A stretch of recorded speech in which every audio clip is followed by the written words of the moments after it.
कर्म और भाग्य दोनों में कौन सबसे बड़ा है?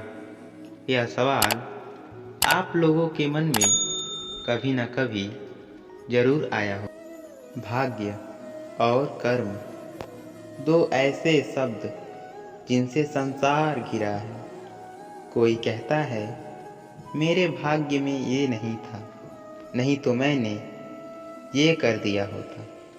कोई कहता है कि मेरे पिछले जन्म के कर्म ऐसे रहे होंगे जिसके कारण इस जन्म में ऐसा भाग्य मिला।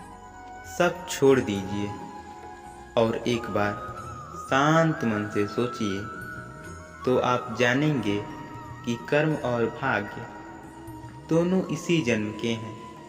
अंतर बस इतना है, बात की जाए भाग्य की तो इस भाग्य से आप जितनी ज़्यादा आशाएं करोगे उतनी ही निराशा पाओगे, क्योंकि ये आशा आपको कर्म करने से रोकती है। यदि बात की जाए कर्मों की तो अपने कर्मों पर जितना विश्वास रखोगे उतना ही सफलता को अपने नज़दीक पाओगे। एक बात याद रखिएगा, भाग्य आपका कर्म निश्चित नहीं करता, किंतु आपके कर्म ये आपका भाग्य अवश्य निश्चित करते हैं। गीता के अनुसार हमारा भाग्य और कुछ नहीं बल्कि हमारे कर्मों का ही फल है। इस दुनिया में कर्म को मानने वाले लोग कहते हैं कि भाग्य वाग्य कुछ नहीं होता, और भाग्य को मानने वाले लोग कहते हैं कि वही होता है जो किस्मत में लिखा होता है। यानी इंसान कर्म और भाग्य इन दो बिंदुओं की धुरी पर घूमता रहता है और एक दिन इस जग को अलविदा कहकर चला जाता है। भाग्य और कर्म को समझने के लिए पुराणों में एक कहानी का उल्लेख मिलता है। एक बार देवर्षि नारद जी बैकुंठ धाम गए।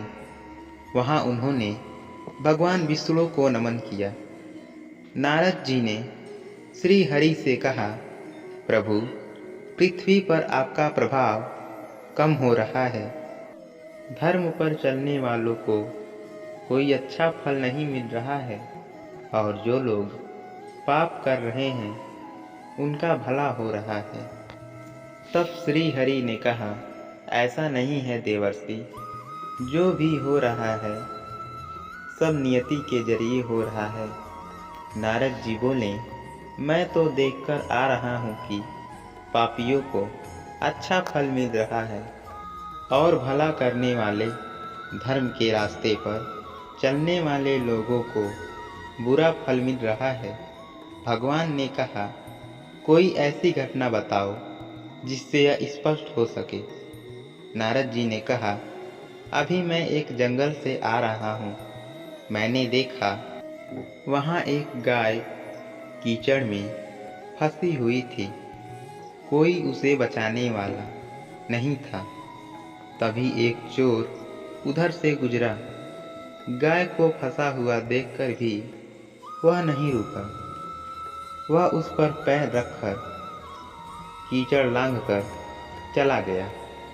आगे जाकर चोर को सोने की मोहरों से भरी एक थैली मिली। थोड़ी देर बाद वहाँ से एक वृद्ध साधु निकले। उन्होंने गाय को देखा और उसे बचाने की पूरी कोशिश की। पूरे शरीर का जोर लगाकर उस गाय को बचा लिया। लेकिन मैंने देखा कि गाय को कीचड़ से बाहर निकलने के बाद वह साधु आगे गया तो एक गड्ढे में गिर गया और उसे कुछ चोट आ गई। अब आप बताइए प्रभु, यह कौन सा न्याय है? नारद जी की बात सुनकर श्री हरि ने बोला, यह सही ही हुआ।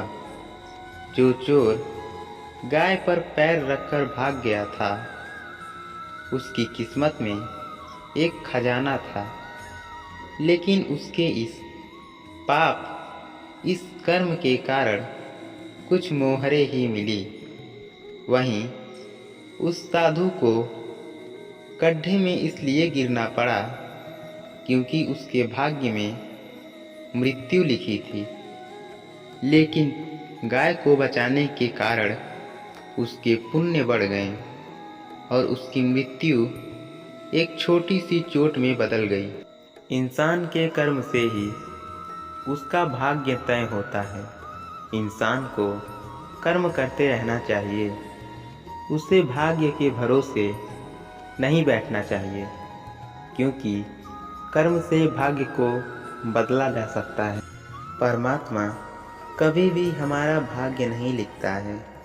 जीवन के हर कदम पर हमारी सोच और हमारे अच्छे बुरे कर्म ही हमारा भाग्य लिखते हैं। आपके कर्म आपके भाग्य की रेखाओं का निर्माण करते हैं। भगवान श्री कृष्ण कहते हैं, भाग्य से जितना ज़्यादा उम्मीद करोगे वो उतना ही ज़्यादा निराश करेगा, और कर्म पे जितना ज़्यादा जोर दोगे वह उम्मीद से सदैव ही ज़्यादा देगा। भाग्य के दरवाजे पर सर पीटने से अच्छा है कि कर्म का तूफान पैदा करें। सारे बंद दरवाजे खुद ब खुद खुल जाएंगे। दोस्तों, यदि आपको कर्म और भाग्य दोनों में कौन बड़ा है समझ आ गया है तो इस वीडियो को लाइक और कमेंट बॉक्स में राधे राधे ज़रूर लिखिएगा, और इसी तरह और भी मोटिवेशनल वीडियो देखने के लिए हमारे चैनल श्री कृष्णा स्पिरिचुअल ज्ञान को सब्सक्राइब कीजिए और बेल आइकन को भी ज़रूर प्रेस कीजिएगा। जय श्री कृष्णा।